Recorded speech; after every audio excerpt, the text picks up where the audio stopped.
ਇਹਨਾਂ ਤਿੰਨਾਂ ਦੀ ਵੱਖ-ਵੱਖ ਅਗਵਾਈ ਹੈ, ਅਸੀਂ ਵਾਰੀ-ਵਾਰੀ ਸੁਣਾਂਗੇ। ਇਹ ਸਿਸਟਰ ਮਨਪ੍ਰੀਤ ਹਨ, ਇਹ ਆਪਣੀ ਬੇਟੀ ਦੀ ਅਗਵਾਈ ਦੇ ਰਹੇ ਹਨ। ਇਸ ਬੇਟੀ ਦਾ ਨਾਮ ਸ਼ਰਲਿਨ ਹੈ ਔਰ ਇਹ ਦੱਸਦੇ ਹਨ ਕਿ ਇਸ ਬੇਟੀ ਨੂੰ ਪਿਛਲੇ ਦਿਨਾਂ ਦੇ ਵਿੱਚ ਰੂਟੀਨ ਜਿਹੜੇ ਬੱਚਿਆਂ ਦੇ ਇੰਜੈਕਸ਼ਨ ਲੱਗਦੇ ਹਨ, ਇਸ ਬੇਟੀ ਨੂੰ ਵੈਕਸੀਨ ਦਿੱਤੀ ਗਈ ਔਰ ਉਸ ਵੈਕਸੀਨ ਦੇ ਕਰਕੇ ਇਸ ਬੇਟੀ ਨੂੰ ਬਹੁਤ ਜ਼ਿਆਦਾ ਬੁਖਾਰ ਹੋ ਗਿਆ। ਇਹ ਦੱਸਦੇ ਹਨ ਕਿ ਇਹ ਬਹੁਤ ਜ਼ਿਆਦਾ ਨਿਡਾਲ ਹੋ ਗਏ ਨੇ, ਖੇਲਣਾ ਵੀ ਬੰਦ ਕਰ ਦਿੱਤਾ ਔਰ ਜਦੋਂ ਉਹਨਾਂ ਨੇ ਫੀਵਰ ਚੈੱਕ ਕੀਤਾ ਤਾਂ 103 ਬੁਖਾਰ ਸੀ ਇਸਨੂੰ ਔਰ ਇਹ ਬਹੁਤ ਜ਼ਿਆਦਾ ਨਿਡਾਲ ਸੀਗੀ। ਔਰ ਇਹ ਸਿਸਟਰ ਦੱਸਦੇ ਹਨ ਕਿ ਇਹਨਾਂ ਨੇ ਵਿਸ਼ਵਾਸ ਦੇ ਨਾਲ ਚਰਚ ਦੇ ਵਿੱਚ ਫੋਨ ਕੀਤਾ ਔਰ ਪਾਸਟਰ ਜੀ ਕੋਲੋਂ ਪ੍ਰੇਅਰ ਕਰਵਾਈ ਕਿ ਇਹ ਬੱਚੀ ਦਾ ਬੁਖਾਰ ਇਸ ਤੋਂ ਵਧੇ ਨਾ ਔਰ ਪਰਮੇਸ਼ਰ ਨੂੰ ਛੂ ਕੇ ਚੰਗਾ ਕਰੇ। ਔਰ ਇਹ ਦੱਸਦੇ ਹਨ ਕਿ ਇਹਨਾਂ ਨੇ ਪਾਸਟਰ ਜੀ ਕੋਲੋਂ ਪ੍ਰੇਅਰ ਕਰਵਾਈ ਔਰ ਉਸ ਤੋਂ ਬਾਅਦ ਜਿੱਦਾਂ ਹੀ ਪ੍ਰੇਅਰ ਕੀਤੀ ਉਸ ਤੋਂ ਬਾਅਦ ਇਹ ਬੇਟੀ ਉੱਠ ਕੇ ਖੇਡਣ ਲੱਗ ਪਈ, ਦੌੜਨ ਲੱਗ ਪਈ ਔਰ ਖੇਲਣ ਲੱਗ ਪਈ। ਔਰ ਇਹ ਸਿਸਟਰ ਦੱਸਦੇ ਹਨ ਕਿ ਇਹਨਾਂ ਨੇ ਦੁਬਾਰਾ ਇਸ ਬੇਟੀ ਦਾ ਟੈਂਪਰੇਚਰ ਚੈੱਕ ਕੀਤਾ ਤਾਂ ਉਹਦਾ ਟੈਂਪਰੇਚਰ 97 ਸੀ। ਹਾਲੇਲੂਇਆ। ਇੰਸਟੈਂਟਲੀ ਪ੍ਰੇਅਰ ਤੋਂ ਬਾਅਦ 103 ਟੈਂਪਰੇਚਰ 97 ਤੇ ਫਾਲ ਹੋ ਗਿਆ। ਇਹ ਪਰਮੇਸ਼ਰ ਦਾ ਧੰਨਵਾਦ ਕਰਦੇ ਹਨ ਕਿ ਪਰਮੇਸ਼ਰ ਨੇ ਇਸ ਬੇਟੀ ਨੂੰ ਉਸੇ ਵੇਲੇ ਪਰਮੇਸ਼ਰ ਦੇ ਦਾਸ ਦੀ ਅਗਵਾਈ ਦੇ ਵਿੱਚ ਪਰਮੇਸ਼ਰ ਦੇ ਅਨੁਗ੍ਰਹ ਦੇ ਅਨੁਸਾਰ ਇਸ ਬੇਟੀ ਨੂੰ ਪਰਮੇਸ਼ਰ ਨੇ ਚੰਗਾਈ ਦਿੱਤੀ। ਅਸੀਂ ਖੁਦਾ ਦਾ ਧੰਨਵਾਦ ਕਰਦੇ ਹਾਂ। ਸਭ ਜਨ ਹੱਥਾਂ ਨੂੰ ਉਠਾ ਕੇ ਪਰਮੇਸ਼ਰ ਦੇ ਇਸ ਮਿਰੈਕਲ ਦਾ ਧੰਨਵਾਦ ਕਰਾਂਗੇ। ਮੈਂ ਆਪਣੇ ਜੀਵਨ ਦੇ ਵਿੱਚ ਬਹੁਤ ਸਾਰੀਆਂ ਇਹੋ ਜਿਹੀਆਂ ਅਗਵਾਈਆਂ ਦੇਖੀਆਂ ਹਨ ਕਿ ਜਿਨ੍ਹਾਂ ਨੂੰ ਬਹੁਤ ਜ਼ਿਆਦਾ ਫੀਵਰ ਸੀ, ਇੱਥੇ ਤੱਕ ਕਿ ਡੈਡ ਐਂਡ ਤੱਕ ਵੀ ਪਹੁੰਚ ਚੁੱਕੇ ਸੀਗੇ, ਲੇਕਿਨ ਪਰਮੇਸ਼ਰ ਉਹਨਾਂ ਨੂੰ ਇੰਸਟੈਂਟਲੀ ਪ੍ਰਾਰਥਨਾ ਦੇ ਦੁਆਰਾ ਮੋੜ ਕੇ ਲਿਆਇਆ। ਅਸੀਂ ਪਰਮੇਸ਼ਰ ਦਾ ਧੰਨਵਾਦ ਕਰਦੇ ਹਾਂ। ਸਭ ਜਨ ਹੱਥਾਂ ਨੂੰ ਉਠਾਵਾਂਗੇ ਔਰ ਖੁਦਾ ਦਾ ਧੰਨਵਾਦ ਕਰਾਂਗੇ। ਅਗਲੀ ਗਵਾਹੀ ਬ੍ਰਦਰ ਹਰਪ੍ਰੀਤ ਦੀ ਹੈ। ਇਹ ਬ੍ਰਦਰ ਦੱਸਦੇ ਹਨ ਕਿ ਜਦੋਂ ਇਹ 10 ਸਾਲ ਦੀ ਉਮਰ ਦੇ ਵਿੱਚ ਸੀ, ਯਾਨੀ ਅੱਜ ਤੋਂ ਤਕਰੀਬਨ 25 ਸਾਲ ਪਹਿਲਾਂ, ਇਹ ਬ੍ਰਦਰ ਦੱਸਦੇ ਹਨ ਕਿ ਇਹਨਾਂ ਦੇ ਹੱਥ ਦੇ ਵਿੱਚ ਇੱਕ ਇਹੋ ਜਿਹੀ ਐਲਰਜੀ ਸੀਗੀ ਜਿਹੜੀ ਧੁੱਪ ਦੇ ਨਾਲ, ਮਿੱਟੀ ਦੇ ਨਾਲ ਬਾਰ-ਬਾਰ ਹੁੰਦੀ ਸੀ ਔਰ ਇਹਨਾਂ ਦੇ ਹੱਥ ਦੇ ਵਿੱਚ ਬਹੁਤ ਜ਼ਿਆਦਾ ਖਾਰਿਸ਼ ਹੁੰਦੀ ਸੀ ਔਰ ਦਾਣੇ ਹੋ ਜਾਂਦੇ ਸੀ। ਔਰ ਇਹ ਬ੍ਰਦਰ ਦੱਸਦੇ ਹਨ ਕਿ ਇਸ ਐਲਰਜੀ ਤੋਂ ਬਹੁਤ ਜ਼ਿਆਦਾ ਤੰਗ ਸੀ। ਇਹ ਕੋਈ ਵੀ ਚੀਜ਼ ਨਾਈਫ ਦੇ ਨਾਲ ਕੱਟ ਨਹੀਂ ਸੀ ਸਕਦੇ। ਜੇ ਕੋਈ ਵੈਜੀਟੇਬਲ ਕੱਟਦੇ ਸੀ ਤਾਂ ਇਹਨਾਂ ਦੇ ਹੱਥ ਦੇ ਵਿੱਚ ਉਹਦੇ ਦੁਆਰਾ ਵੀ ਐਲਰਜੀ ਹੋ ਜਾਂਦੀ ਸੀ ਔਰ ਇਹਨਾਂ ਦੇ ਹੱਥ ਦੀ ਸਕਿਨ ਇੰਨੀ ਜ਼ਿਆਦਾ ਸੈਂਸਿਟਿਵ ਸੀ ਵੀ ਕਿਸੇ ਵੀ ਚੀਜ਼ ਨੂੰ ਟੱਚ ਕਰਨ ਦੇ ਨਾਲ ਇਹਨਾਂ ਦੇ ਬਹੁਤ ਜ਼ਿਆਦਾ ਹੱਥ ਵਿੱਚ ਦਾਣੇ ਹੋ ਜਾਂਦੇ ਸੀ। ਔਰ ਇਹ ਬ੍ਰਦਰ ਦੱਸਦੇ ਹਨ ਕਿ ਇਹਨਾਂ ਨੇ 2 ਸਾਲ ਪਹਿਲਾਂ ਪਾਸਟਰ ਜੀ ਨੂੰ ਦੱਸਿਆ ਕਿ ਪਾਸਟਰ ਜੀ ਮੇਰੇ ਹੱਥ ਦੇ ਵਿੱਚ ਇਸ ਤਰ੍ਹਾਂ ਐਲਰਜੀ ਹੋ ਜਾਂਦੀ ਹੈ, ਧੁੱਪ ਤੋਂ, ਮਿੱਟੀ ਤੋਂ, ਕਿਸੇ ਵੀ ਚੀਜ਼ ਤੋਂ, ਔਰ ਮੈਂ ਆਪਣੇ ਹੱਥਾਂ ਨੂੰ ਖੁੱਲਾ ਨਹੀਂ ਰੱਖ ਸਕਦਾ ਹਾਂ, ਮੈਨੂੰ ਇਹਨਾਂ ਨੂੰ ਕਵਰ ਕਰਕੇ ਰੱਖਣਾ ਪੈਂਦਾ ਹੈ।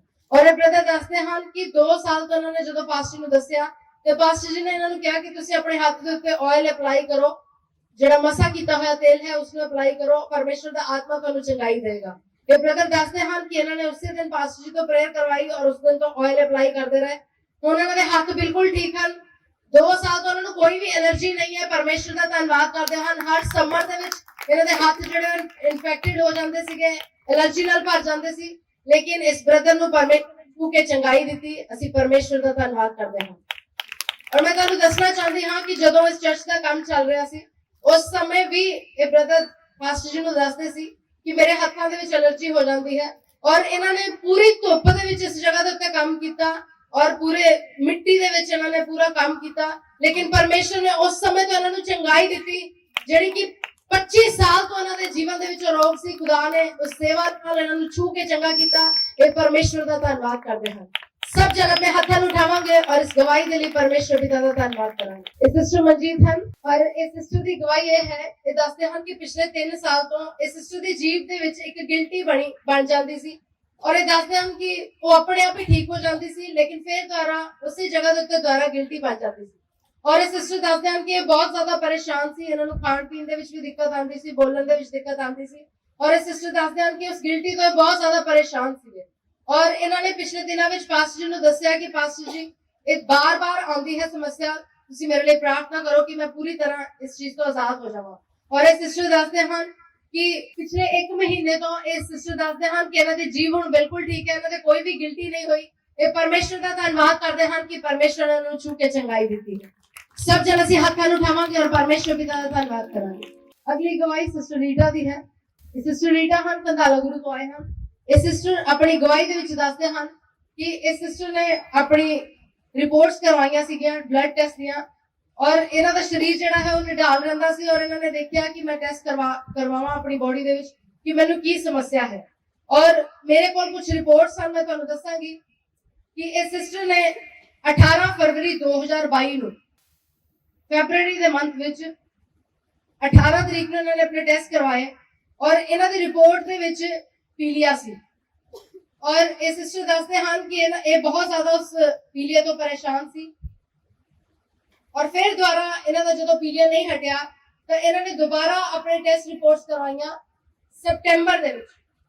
ਮੈਂ ਤੁਹਾਨੂੰ ਮੈਂਸ਼ਨ ਕਰਨਾ ਚਾਹੁੰਦੀ ਹਾਂ ਕਿ ਫਰਵਰੀ ਯਾਨੀ ਇਸ ਸਾਲ ਦੇ ਦੂਜੇ ਮਹੀਨੇ ਦੇ ਵਿੱਚ ਇਹਨਾਂ ਨੇ ਟੈਸਟ ਕਰਵਾਇਆ, ਉਦੋਂ ਤੋਂ ਪੀਲੀਆ ਇਹਨਾਂ ਦੇ ਸਰੀਰ ਵਿੱਚ ਸੀ ਔਰ 29 ਸਤੰਬਰ ਨੂੰ ਇਹਨਾਂ ਨੇ ਫਿਰ ਦੁਬਾਰਾ ਰਿਪੋਰਟ ਕਰਵਾਈ ਔਰ ਪੀਲੀਆ ਇਹਨਾਂ ਦੇ ਬੋਡੀ ਦੇ ਵਿੱਚ ਵੱਧ ਚੁੱਕਾ ਸੀਗਾ ਔਰ ਇਹ ਦੱਸਦੇ ਹਨ ਕਿ ਇਹਨਾਂ ਨੇ ਇਹ ਰਿਪੋਰਟ ਦਿਖਾ ਕੇ ਪਾਸਟਰ ਜੀ ਦੇ ਕੋਲੋਂ ਪ੍ਰੇਅਰ ਕਰਵਾਈ ਔਰ ਇਹਨਾਂ ਨੇ ਦੱਸਿਆ ਕਿ ਇਹਨਾਂ ਨੂੰ ਸਰੀਰ ਦੇ ਵਿੱਚ ਪੀਲੀਆ ਹੈ ਔਰ ਪਾਸਟਰ ਜੀ ਨੇ ਇਸ ਭੈਣ ਦੇ ਲਈ ਪ੍ਰਾਰਥਨਾ ਕੀਤੀ ਔਰ ਇਹ ਸਿਸਟਰ ਦੱਸਦੇ ਹਨ ਕਿ ਜਿਸ ਦਿਨ ਇਹਨਾਂ ਨੇ ਪਾਸਟਰ ਜੀ ਕੋਲੋਂ ਪ੍ਰੇਅਰ ਕਰਵਾਈ, ਪਾਸਟਰ ਜੀ ਨੇ ਇਹਨਾਂ ਨੂੰ ਕਿਹਾ ਕਿ ਦੁਬਾਰਾ ਰਿਪੋਰਟ ਕਰਾਉਣ।